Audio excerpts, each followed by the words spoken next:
Good evening. I'm Trace Gallagher, 8 p.m. on the West Coast, 11 o'clock here in New York City, and this is a special edition of America's Late News, Fox News at Night, as we continue our breaking news coverage of the mass shooting in New York City. It happened in Midtown on 51st and Park Avenue, where a 27-year-old man named Shane Tamura from Las Vegas walked into the 44-story high-rise on Park Avenue with a long rifle. We have seen the picture many times. The picture has been out there, and they have confirmed the name. It is an M4 rifle. We are told that he left his black BMW that he drove from Las Vegas through Colorado, through Nebraska, and then through New Jersey into New York City around 4:30 or so this afternoon. He double parked that black BMW, and he got out and he walked, as you see there, with the M4 rifle up to the steps of the building at 345 Park Avenue. He walked into the lobby, and then he turned right. And there was a woman behind the pillar, and as Paul Morrow said, he sprayed the lobby. And in doing so, he shot and killed a police officer, 36-year-old Dario Islam. He then went to the elevator bank, and a woman walked out of the elevator, and she was not harmed at all. He let her walk out. He got into the elevator and proceeded to make his way up. We want to bring now the person on the scene here, Nate Foy, who was live there. I want to bring him in here. And Nate, give me an idea of what else you're learning. What are you hearing at the scene of the crime? Well, Trace, it is still an active scene. The NYPD is leading it. You heard the FBI supporting as well as the ATF. But we knew going into that news conference that an NYPD officer had been killed. What we didn't know is who they were. And we're now putting a face to that story. And we now know the tragic details of that officer's personal life. It's always a tragedy anytime anybody is killed. But this officer had 2 young boys and a wife who was pregnant with another child. You mentioned his name, Dario Islam, a 3.5-year veteran of the NYPD, served in the 47th Precinct, an immigrant from Bangladesh, and New York City Mayor Eric Adams described him as a man of faith and said that he wanted to live a godly life and that he was doing his best, he was doing his job.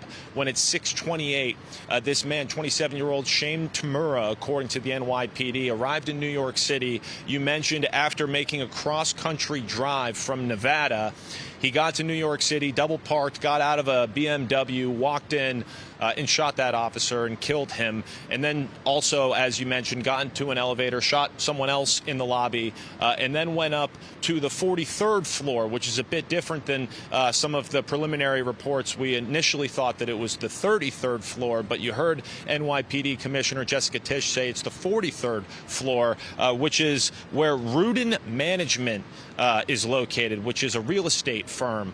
BlackRock is in the same building as well as the NFL. Rudin Management had not been previously reported until Commissioner Tisch explained that that was on the 43rd floor where that gunman continued his rampage and then ultimately shot himself and killed himself by shooting himself in the chest. So just a lot of terror here on the streets of New York City.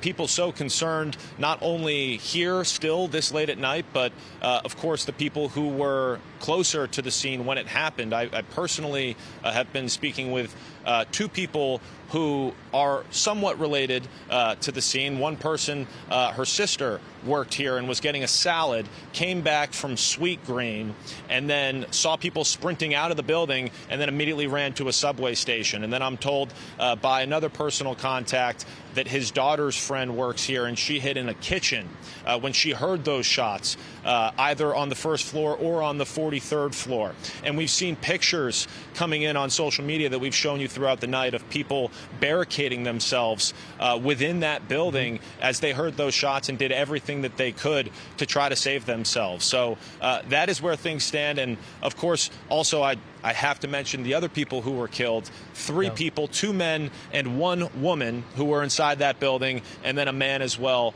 in critical condition. The good news, Trace, is that the hospital that he was taken to is about a mile away, so medical help was close by, and hopefully they got him there in time to get him whatever attention he required. we'll send it back to you. Very quickly, Nate, I know you heard the news conference there. Was there anything in there that was surprising to you, the information that you heard from what you've seen on the ground at the scene? I was surprised that the NYPD gave us a little bit of color about not necessarily a motive at this time, but they did say that through working with their partners in Las Vegas, that they know that this man has documented mental health issues. And they also told us a little bit about what they found inside that car. You mentioned the M4 rifle that he used during the attack, but also a revolver found in the car with ammunition and some medication. So a documented mental health issue, guns and ammunition in the car, and a medication. We still don't know exactly what that medication was, but that was a bit more than I expected the NYPD to give us just, what was this, 3.5 hours ago? So they're clearly putting the pieces together pretty quickly here. The initial focus, obviously, was getting everybody to the hospital and making sure that the building was secure and that there was no other threat. And now people and, as the prayers continue rolling in, are just trying to understand exactly why. It's a senseless crime, but trying to understand what was going through this person's mind who had those mental health issues to lead him to carry out such a horrific murder. We'll send it back to you. Nate Floyd, live for us at the scene. Nate, we'll get back to you as the news war.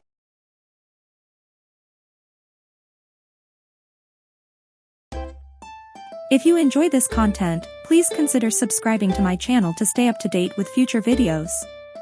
Thank you for watching.